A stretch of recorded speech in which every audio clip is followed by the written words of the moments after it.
नमस्ते, मैं तो अशोक राज। आज हम लोग का क्या डिस्कस करने वाला है, जो की element of clean room classification and it's monitoring, इसी के बारे में आज हम लोग को जो डिस्कस करने वाला है। मतलब जो ISO 146441 2015 बोल के एक ISO स्टैंडर्ड जो हो जाता है, वो क्या है, जो की एलिमेंट मतलब क्लीन रूम एयर क्लीननेस का जो क्लीन रूम मतलब क्लीन रूम का जो एयर क्लीननेस जो कैसे जो रहना चाहिए बोल के उसमें जो वो स्टैंडर्ड वो उसी के बारे में जो बात करता है। मतलब ये स्टैंडर्ड है ना, ये स्टैंडर्ड आप लोग को जो फार्मा इंडस्ट्री ले लीजिए और नहीं तो दूसरा कुछ इंडस्ट्री ले लीजिए और हेल्थ केयर इंडस्ट्री ले लीजिए और मैन्युफैक्चरिंग का इंडस्ट्रीज इलेक्ट्रॉनिक का जो मैन्युफैक्चरिंग इंडस्ट्री ले लीजिए, कोई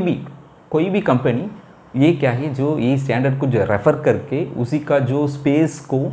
कंट्रोल कर देता है। मतलब जो क्लीन रूम जो हो जाता है ना, वो क्लीन रूम को इसी का हिसाब से जो मेंटेन करता है, इसी के हिसाब से जो ये स्टैंडर्ड का हिसाब से जो कंट्रोल कर देता है।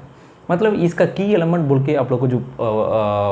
देखने से मतलब 3 की एलिमेंट इसमें हो जाता है स्टैंडर्ड में 146441 2015। एक क्या है जो पार्टिकल कंसंट्रेशन लिमिट, दूसरा क्या है जो क्लासिफिकेशन ऑफ क्लीन रूम, तीसरा क्या है मॉनिटरिंग रिक्वायरमेंट। अभी पार्टिकल कंसंट्रेशन लिमिट मतलब क्या है, जो एयर क्लीननेस, कोई भी एक क्लीन रूम का जो एयर क्लीननेस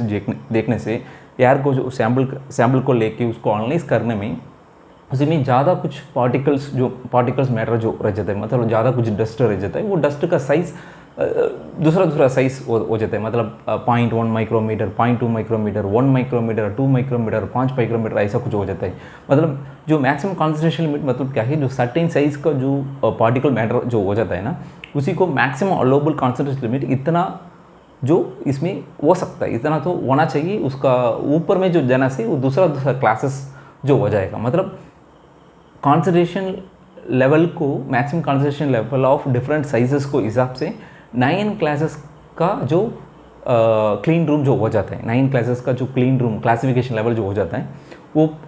पार्टिकल साइज़ है ना 0.1 माइक्रोन से 5 माइक्रोन का हिसाब से जो ये पार्टिकल साइज़ जो हो जाता है। ठीक है, वो 9 क्लासेस का जो क्लीन रूम हो जाता है, ये फर्स्ट की एलिमेंट है। दूसरा जो क्लासिफिकेशन ऑफ जो क्लीन रूम, जो 9 क्लासेस जो बोला ना, ये क्या क्या जो क्लासिफिकेशन जो हो जाता है, ISO 1, ISO 2, ISO 3, ISO 4, ISO 5, ISO 6, ISO 7, ISO 8, ISO 9 classes का जो क्लीन रूम जो हो जाता है, air cleanness of clean room जो 9 क्लासेस जो हो जाता है, वो क्या है, जो डस्ट का साइज़ का हिसाब से, मैक्सिमम कॉन्सेंट्रेशन लेवल का हिसाब से।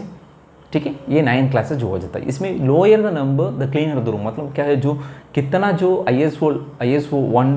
1 पर ISO 9 कंपेयर करने से ISO 1 बहुत कंट्रोल्ड स्पेस है, क्लीनड स्पेस है। ISO 9 उतना तो नहीं है, वो तो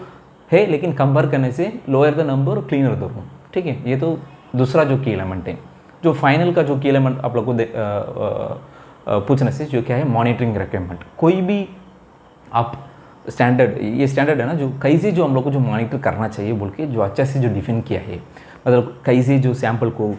कौन सा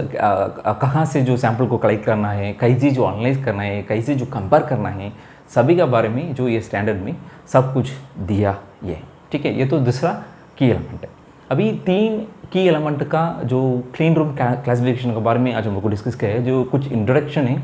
जो कुछ आदमी लोग को जो क्लीन रूम को मेंटेन करता है, उसी का वही लोग को ये क्या है, इसी के बारे में आप लोग को जो पता है। मतलब जो पार्टिकल काउंटर मशीन जो हो जाता है, पार्टिकल काउंटर मशीन हो जाता है, वो पार्टिकल काउंटर मशीन से जो एयर को जो एनालाइज करके,